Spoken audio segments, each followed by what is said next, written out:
about the war in Ukraine shifting east this weekend as Russia focuses attacks on cities like Kyiv, Ukraine's second largest city.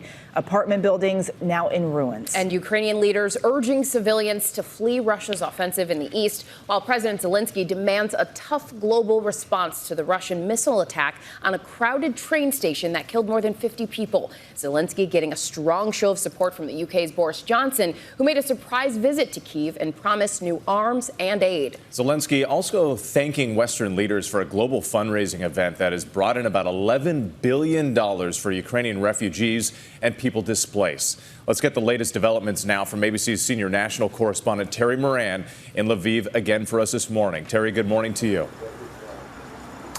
Good morning. The Ukrainians can see it coming. Large columns of Russian vehicles, armor and other equipment heading east, where the Russians are massing their forces for a concentrated assault in the coming weeks.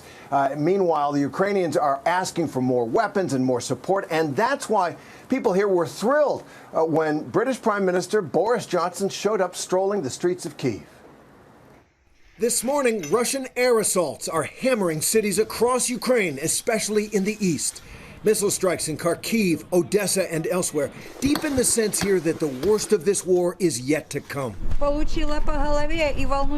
The stairs collapsed, she says. The windows and doors were knocked out. Miraculously, I survived. On the ground, new satellite images show columns of Russian vehicles heading to the east this weekend. Overnight, President Zelensky warned that this war is bigger than Ukraine, that Russia is targeting Europe itself and all it stands for. That warning for the West comes hours after this striking moment. British Prime Minister Boris Johnson out for a walk with President Zelensky in Ukraine's capital of Kyiv, a bold show of solidarity from the UK's leader. Johnson praised Zelensky during a joint press conference. And I think that the Ukrainians have shown the courage of a lion, but you, Volodymyr, have given the roar of that lion. And the Prime Minister laid the blame for the atrocities unearthed across Ukraine squarely on Russian President Vladimir Putin. Russia has denied targeting civilians, but in Kramatorsk, people are still shell-shocked after the deadly missile strike on the city's train station, the single deadliest attack on civilians since the invasion began. It was terrifying, this woman says. The horror. Thousands of women and children were at that station trying to get out, heeding their government's warnings that this whole region will soon be engulfed in a decisive battle. Ukrainian government minister Irina Vereshchuk announced the opening of humanitarian corridors on Saturday. The EU pledged $1 billion during a Global Citizen Stand Up for Ukraine event in Warsaw. The event raised nearly $11 billion in total. Dozens of celebrities took to social media with the hashtag #StandUpForUkraine, trying to bring awareness to the fundraiser. I'm John Bon Jovi, and I'm standing up for Ukraine. The Russians are not only resupplying and massing their forces in the east, they've appointed a new commander for all their operations in Syria. He is a general who oversaw their brutal intervention in Syria back in 2015. It will make those forces more effective and maybe more frightening even than they have been so far. And you can see why President Zelensky is warning his people of this hard battle ahead. Janae?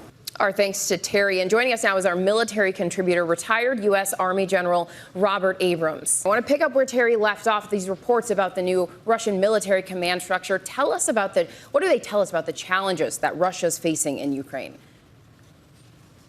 Well, I think it's pretty self-evident that Russia's had significant challenges since the beginning of the campaign. And changing up the commander is just one way that Vladimir Putin is attempting to get Russia back on the right path. By designating this new commander, he's attempting to achieve what we call unity of effort amongst all his disparate elements and all of his joint force, so he can better concentrate his forces and synchronize them in an operational headquarters rather than doing it back in Moscow.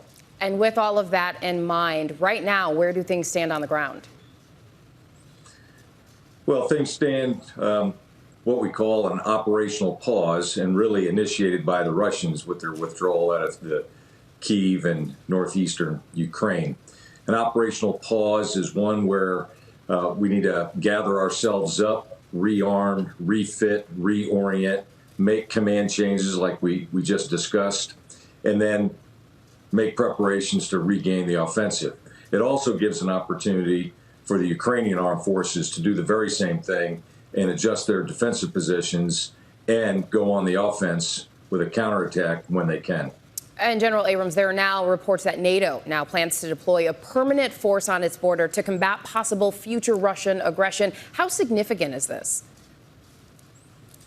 Well, this discussion is very significant. It's not relatively new, but it's certainly, very topical now because permanent station of NATO forces, particularly in the Baltic states, would be a clear sign of NATO's resolve and commitment, especially if Russia was to have their eyes on any of those states. And putting NATO forces, not just those Baltic nations forces, but NATO forces there significantly puts the ante up in my viewpoint. And want to ask you about that incredibly bold move for Boris Johnson to get into Kyiv. What message does this send not only to Ukrainians, but to Russia? Well, I think it was a bold move. I would agree with that characterization. And I think it was a huge boost to the morale of the Ukrainian people and the Ukrainian armed forces that the Prime Minister of the United Kingdom made it into Kyiv. I think that was a significant boost to everyone's morale. And frankly, I think it was a clear sign of specific resolve of the UK against Russia by his presence there. A strong statement indeed. Thank you so much for joining us this morning. Well, hey there, GMA fans. Robin Roberts here. Thanks for checking out our YouTube channel. Lots of great stuff here. So go on, click the subscribe button right over here to get more of awesome videos and content from GMA every day, anytime. We thank you for watching, and we'll see you in the morning on GMA.